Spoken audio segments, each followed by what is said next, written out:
chez Valorès, qui est un institut de recherche qui signifie valorisation des ressources. Essentiellement, dans notre pavillon principal, on retrouve des laboratoires en microbiologie et en chimie pour fournir des services d'analyse à une clientèle qui sont l'industrie de la pêche, les municipalités, etc., pour faire des analyses.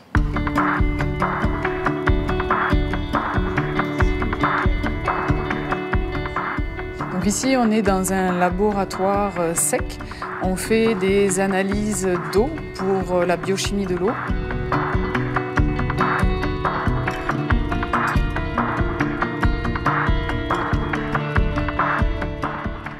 Mais on s'occupe de la phase d'écloserie des huîtres. Donc on mesure les quantités d'algues que les huîtres ont mangées durant leur conditionnement à la ponte avec des compteurs de particules. Puis on les induit à la ponte par un choc thermique.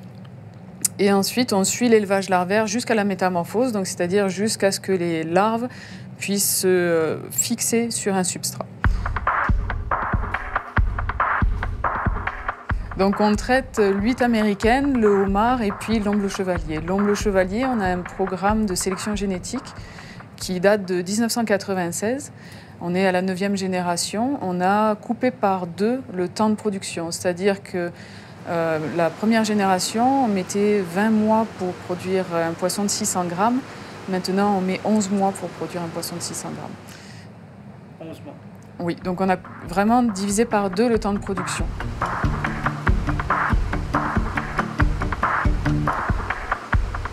C'est à peu près 5 millions de dollars qui ont été placés graduellement d'une année à l'autre pour constituer les équipes, faire les lieux, constituer les espaces. Mais essentiellement, pour Valorès, aujourd'hui, c'est une institution qui est indépendante, qui est autosuffisante et qui est un OSBL sans but lucratif. Donc, tous les revenus qui sont générés par la vente des analyses, etc., ne servent pas à des actionnaires, mais sont réinvestis essentiellement dans la recherche. Donc on rentre dans une zone biosécurisée.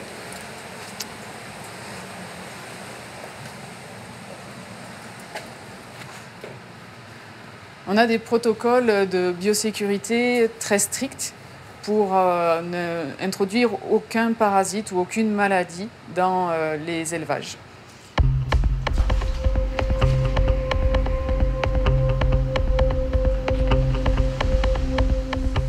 Donc ici, on est dans une salle de 80 bassins, faite exprès pour avoir plusieurs familles, donc un maximum de familles d'omble chevalier. Au début, les poissons ne peuvent pas être séparés, donc on est obligé d'avoir une famille par bassin. Donc les poissons vont grandir chacun dans leur bassin, et puis une fois qu'ils seront suffisamment grands, on pourra les marquer avec un pic tag. Et dans ce cas-là, on pourra les mélanger parce qu'il va y avoir des familles qui vont grandir plus ou moins vite. Et comme on sélectionne sur la croissance, on va toujours sélectionner ceux qui vont grandir le plus vite. Donc il peut y avoir une seule famille qui pourrait être sélectionnée. Cette salle de 80 bassins, elle est spécialement faite pour élever les tout petits ombles chevaliers. Donc c'est vraiment des poissons qui font 1 cm de long et on peut les élever jusqu'à 1 kg qui fait à peu près 1 pied de long. C'est 80 bassins parce qu'on a comme ça la possibilité d'élever 80 familles séparément pour qu'ils puissent grandir à leur rythme pour chaque famille. Ils peuvent grandir, on peut les garder jusqu'à 1 kg dans ces bassins-là. Donc c'est en général le moment où on les marque avec les pit tags. Donc on travaille particulièrement sur l'omble chevalier, sur un programme d'amélioration génétique. On sélectionne en fait les poissons qui poussent le plus rapidement et on reproduit ces poissons qui ont une superbe croissance.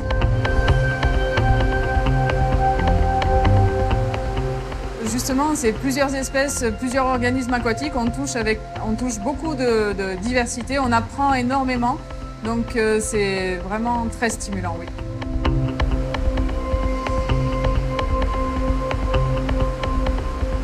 L'omble chevalier, on sert les pisciculteurs, que ce soit pour le homard, on repeuple la mer pour les pêcheurs, et pour l'huître américaine, on aide vraiment les conchiliculteurs.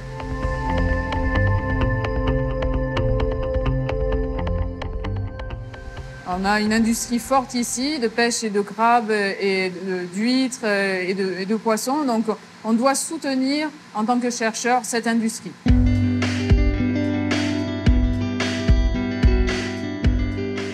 Il faut s'adapter aux pêcheries qui changent. Et puis, il y a aussi le fait que les maladies vont remonter de plus en plus dans les eaux chaudes. Donc, il y a toute une question de salubrité de l'eau, de détection des pathogènes qui est importante pour toute l'industrie de la pêche. Valorès a ce côté unique-là parce qu'ils sont situés dans une région de ressources et c'est bien spécifique à la région, justement.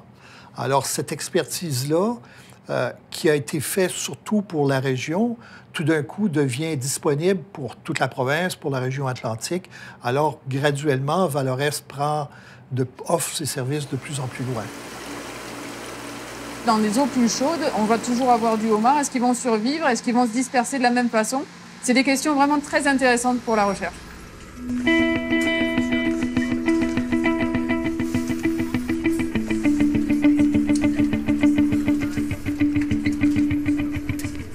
Voilà, là, il y a à peu près une cinquantaine d'employés chez Valorès, puis ça varie pendant l'été, lors de la haute saison ou quand on va faire la cueillette des larves de homard, etc. L'équipe peut monter à 55, mais c'est à peu près ça. Une équipe qui est à peu près, l'âge moyen est à peu près 40 ans.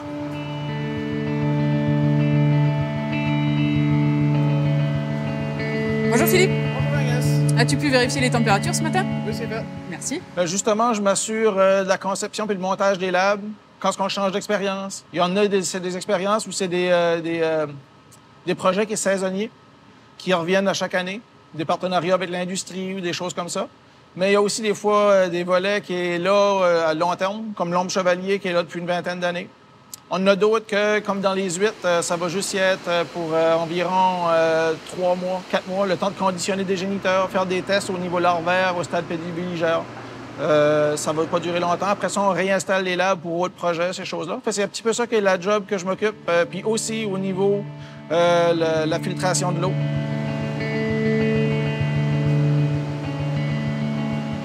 L'eau, elle vient directement de la mer. On a un pipeline qui va à environ 300 mètres de la côte pour éviter justement que l'eau soit brouillée quand il y a des tempêtes ou au niveau de l'environnement, ces choses-là. L'eau va revenir par une station de pompage, elle rentre dans le centre, elle est pompée dans des filtres à sable, de filtres à sable, après ça, elle est pompée à nouveau, elle est pompée dans des filtres à poche.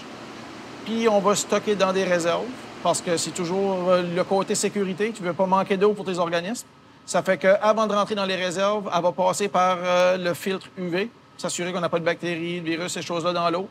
Puis là, après ça, elle est en réserve. Une fois en réserve, on a un autre système de pompage qui va alimenter les divers laboratoires qu'on a, si on a différentes températures, ces choses-là.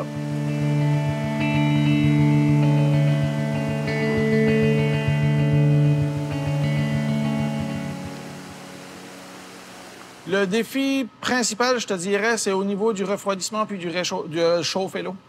Dépendamment quel projet qu'on est dessus. En ombre chevalier, quand on arrive en été, au mois de justement cette période-ci, on a une courbe de température pour le conditionnement de géniteur qui est très froide à ce moment-ci de l'année. Mais dans les nappes phréatiques qui alimentent la ville, c'est le moment de l'année où l'eau est la plus chaude. Fait que automatiquement, c'est là que je vais donner du fil à retordre à mes systèmes de réfrigération qui va justement refroidir l'eau de mes systèmes. Il y a une autre station de pompage qui nous emmène l'eau ici de brute. On va passer dans les filtres à sable, qui va retirer la première partie.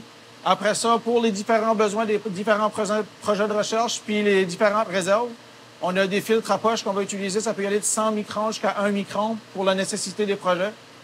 Ensuite de ça, dépendamment aussi, on a les filtres UV pour justement y aller enlever du côté des bactéries, les virus, ces choses-là dans l'eau avant d'utiliser, dépendamment qu'est-ce qu'on a de besoin comme au niveau du vivant. On travaille avec du vivant. Fait que Noël, on va manger un morceau de bûche en regardant nos poissons, s'ils sont en santé, s'ils n'ont pas de maladie, vérifier notre taux d'oxygène, la température. Ça vient aussi une petite famille, finalement. On est toujours là. On est là 365 jours par année. Tout le temps, une rotation, on s'organise pour être là. C'est un côté, une équipe soudée. Je te dirais que c'est gros dans un centre de recherche. Au niveau de l'analyse de l'offre de services, ça va quand même assez bien. C'est plus compliqué quand on rentre dans la sphère de l'innovation. Il faut quand même que les entrepreneurs aient une vision vers l'innovation et veulent bien faire de la recherche pour rester compétitifs dans leur marché et peut-être développer des nouveaux produits.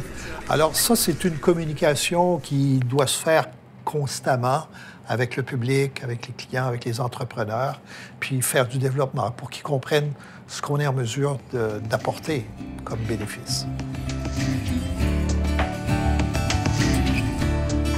Alors, premier laboratoire ici, le laboratoire de microbiologie. Alors, on va voir... Bonjour Kim. Comment ça va? Oui, tu travailles sur quoi là, maman? Là, présentement, je suis en train de faire la détection des présumés pathogènes de Salmonelle et Listeria sur des produits alimentaires.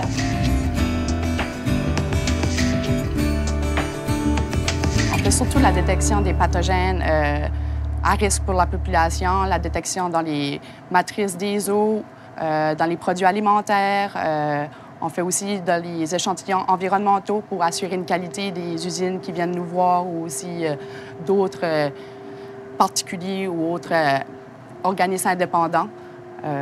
Puis c'est ça, avec notre aide puis avec la collaboration de nos normes ISO, on permet de pouvoir prévenir la contamination, etc.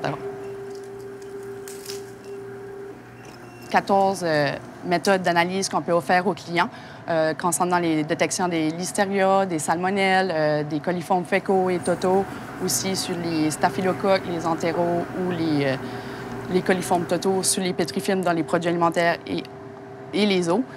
Cependant, même si on fait toujours les mêmes analyses de base, les résultats ne sont jamais pareils. Il y a toujours des différentes problématiques qui peuvent arriver ou entrer en jeu. On a des différentes résultats aussi qui nous permettent de faire différentes identifications parmi les résultats qu'on prend.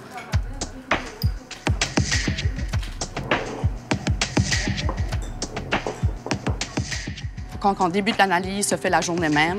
Tout dépendamment de l'analyse qui est demandée, le temps d'incubation peut durer de 24 heures à 48 heures ou même jusqu'à 36 heures.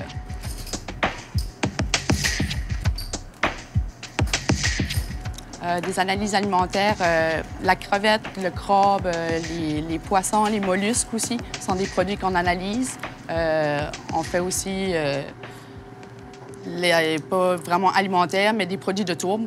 C'est un autre côté qu'on peut toucher également, ce qui nous permet d'avoir d'autres compagnies qu'on peut approcher ou quoi que ce soit, ou d'autres collaborations aussi. Chaque usine a techniquement des normes puis des réglementations à suivre pour permettre le transport des produits qui transforment. Donc, pour permettre ça, ils passent par des laboratoires, comme exemple nous, chez Valorez. On leur permet de pouvoir avoir la certification ISO, ce qui est une certification qui permet l'exportation puis de tous les produits marins qui ont été faits. Puis tout dépendamment où ce qu'ils veulent exporter, ils ont certaines règles et normes à suivre, puis les demandes d'analyse vont se décider par rapport à où ils veulent transporter. Les changements qui s'opèrent, que ce soit dans la mer, le changement de la température, l'acidité de l'eau, ça a des impacts sur les espèces. Ce qu'on fait ici en termes d'aquaculture, surtout avec l'ombre chevalier, on croit sincèrement que c'est le poisson de l'avenir qui va nourrir les gens pour les prochaines générations. Alors, il faut être visionnaire, faire l'expérimentation qu'il faut de ce côté-là. Au niveau de l'environnement, c'est trouver des méthodes d'atténuation des phénomènes, comment on contrôle l'eutrophisation, qui est les matériaux qui rentrent dans l'eau et puis qui dégagent des mauvaises odeurs. Alors, c'est d'aider les communautés à s'adapter à cette réalité-là, puis de trouver des façons de mitiger les inconvénients qui arrivent avec les changements climatiques.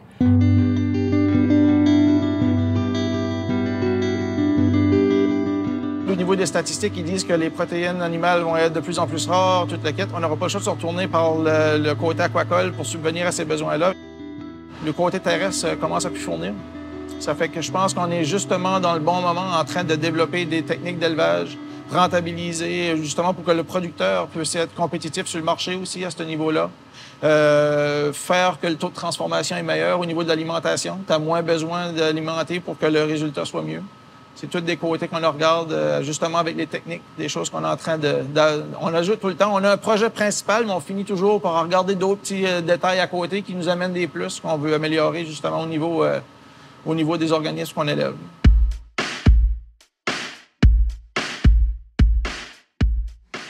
Alors l'avenir est très passionnant, je pense, parce que l'aquaculture, c'est encore quelque chose qui va se développer, on le sait tous. Il y a des axes de recherche multiples, il y a de l'aquaponie, il y a une aquaculture beaucoup plus durable qui est en train de se développer.